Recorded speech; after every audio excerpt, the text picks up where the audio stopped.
వారిద్దరూ పోటాపోటీగా కార్యక్రమాలు చేస్తున్నారు. ఒకరేమో మాజీ ఎమ్మెల్యే, ఇంకొకరేమో ఒక్కసారైనా ఎమ్మెల్యేగా గెలవాలని తహతహలాడుతున్న పోటీదారుడు.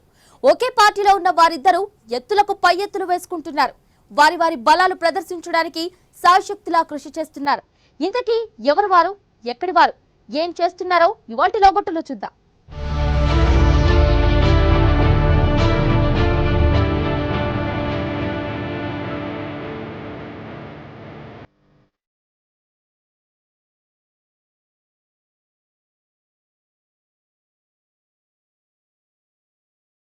శ్రీకాకుళం జిల్లాలో ఇచ్చాపురం నియోజకవర్గానికి ప్రత్యేకత ఉంది. టీడీపీ ఆవిర్భావం నుంచి ఎక్కువసార్లు టీడీపీ అభ్యర్థికి పట్టం కడుతున్నారు ఇక్కడి ప్రజలు. శ్రీకాకుళం జిల్లాలో ఉన్న 10 అసెంబ్లీ నియోజకవర్గాల్లో ఇచ్చాపురం టీడీపీకి కంచుకోట అని చెప్పాలి. ఇచ్చాపురంలో టీడీపీకి చెక్ పెట్టాలని 2009 వరకు కాంగ్రెస్ పార్టీ, 2014లో వైకాపా ప్రయత్నించాయి. అయితే కేవలం 2004లో మాత్రమే కాంగ్రెస్ అభ్యర్థి గెలవగా 2009, 2014లో టీడీపీ అభ్యర్థులు గెలిచారు.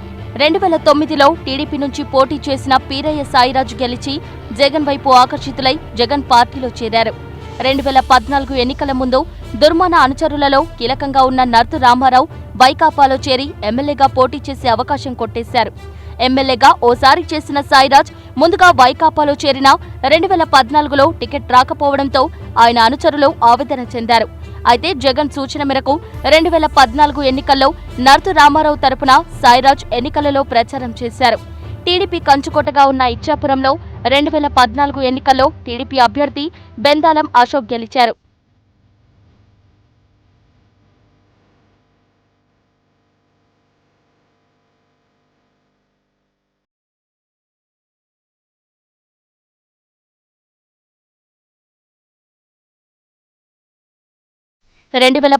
ఎన్నికల్లో సాయిరాజ్ తనకు వ్యతిరేకంగా పనిచేశారని వైకాపా అభ్యర్థి నర్తు రామారావు జగన్ కు ఫిర్యాదు చేశారు.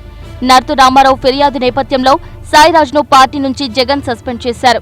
2014 ఎన్నికల ముందు నుంచి 4 ఏళ్ల పాటు ఇచ్చాపురం వైకాపా కన్వీనర్ గా నర్తు రామారావు పలు పనులను చేశారు. పార్టీ నిర్దేశించిన కార్యక్రమాలు దూకుడుగా చేస్తూ జగన్ తో కూడా రామారావు మన్ననలు పొందారు. జిల్లాలో మరే నాయకుడు చేయని విధంగా నర్తు రామారావు పార్టీ కార్యక్రమాలు ప్రతిరోజు చేయడంతో అందరి నాయకులలో రామారావును ప్రత్యేకంగా చూసేవారు. అయితే 2014 ఎన్నికల్లో టికెట్ రాకపోవడంతో పాటు పార్టీ కార్యక్రమాలకు కన్వీనర్ గా ఉన్న రామారావు తనను పిలవకపోవడంతో సాయిరాజ్ వైకాపా పార్టీ కార్యక్రమాలకు దూరంగా ఉన్నారు. ఒకానొక దశలో సాయిరాజ్ ను పార్టీ నుంచి రామారావు సస్పెండ్ కూడా చేయించారు. దీంతో జగన్ తీరుపై సాయిరాజ్ కొంత ఆవేదన వ్యక్తం చేసి వేరే పార్టీలోకి చేరే ఆలోచనలు చేశారు. ఓడిపోయినా కన్వీనర్ పదవి ఉంది కాబట్టి నియోజకవర్గంలో వైకాపాలో అంతా తాను అన్నట్టు నర్తు రామారావు వ్యవహరించేవారు.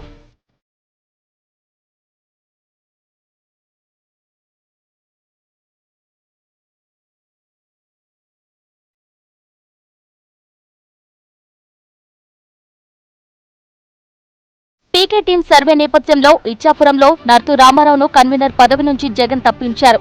సాయిరాజ్ పై ఉన్న సస్పెన్షన్ ను ఎత్తివేసి ఆయనకు ఇచ్చాపురం కన్వీనర్ పదవి ఇచ్చారు. రామారావు కన్వీనర్ గా ఉన్న సమయంలో అంటిముట్టనట్లుగా వ్యవహరించిన సాయిరాజ్ కు కన్వీనర్ పదవి రాగానే పార్టీ కార్యక్రమాలు సాయిరాజ్ చురుకుగా నిర్వహిస్తున్నారు. ఓడిపోయినా 4 ఏళ్ల పాటు పార్టీ కార్యక్రమాలు చేస్తూ పార్టీ జెండాను నియోజకవర్గంలో రెపరెపలాడించిన రామారావు తనను కన్వీనర్ పదవి నుంచి తప్పించడంతో నెల రోజుల పాటు తీవ్ర ఆవేదన చెందారు.